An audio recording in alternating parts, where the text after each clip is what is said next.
Great to see everybody. Great to see you. I'm glad to see the revolution is continuing.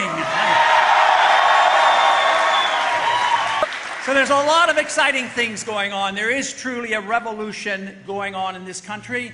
And we've been dealing with this and encouraging it because I do believe that we live in a time where we do need a change in attitude, a change in ideas. We don't need to just change the political parties. We need to change our philosophy about what this country is all about.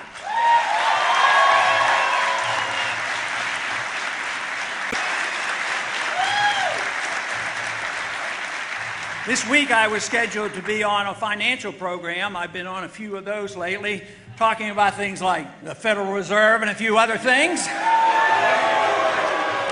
But I never got around to talking about this program this week about the Federal Reserve because all of a sudden there was a speech given by Mubarak about his potential resignation. Of course, he resigned today.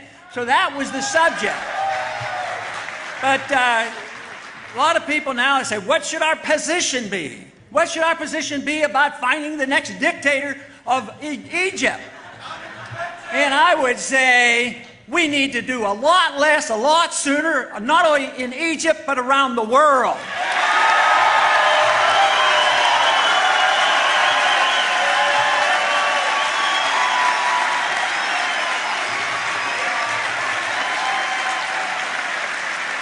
You know, some people want to argue with us about that and say we have a moral responsibility to spread our goodness around the world, and it's our obligation to do this. But let me tell you, fiscal conservatives should look at this carefully. How much did we invest in that dictator over the past 30 years? $70 billion we invested in Egypt. And guess what? The government is crumbling and the people are upset, not only with their government, but they're upset with us for propping up that puppet dictator for all those years.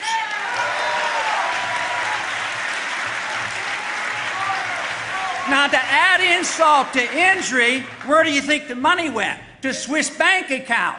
That family, the Mubarak family, has 40, 50, 60 billion dollars, nobody knows, stashed away in other countries, other areas of your money, and that is true. Now, you know, it used to be that conservatives were against foreign aid. I'm still against foreign aid for everybody.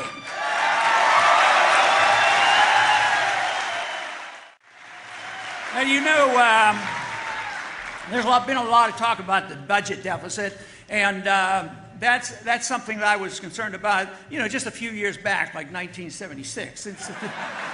And that's why I haven't voted for any appropriation bills during that period of time either. But people are starting to recognize it's bad. You know, we have to do something about it. We have to have a balanced budget amendment and all these things.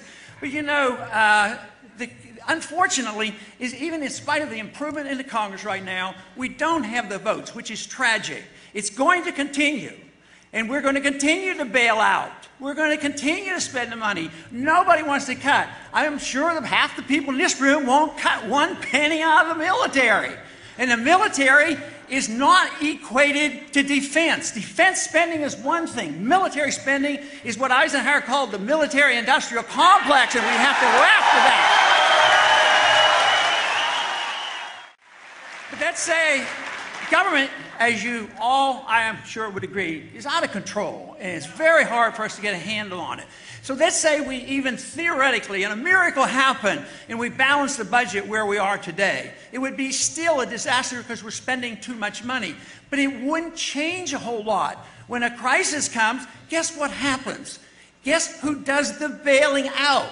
The Federal Reserve used $4 billion to pass out without congressional approval, and most people say, oh, well, that's the Federal Reserve's job to do that.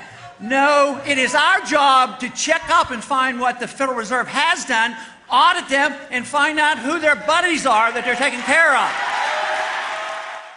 The Federal Reserve creates money out of thin air. They can loan to banks, central banks of the world, to other governments and international financial institutions, and we're not even allowed to know. They resent the fact that when I ask these questions, that they don't have to give us information. That's why the bill to audit the Fed is the first step to ending the Federal Reserve.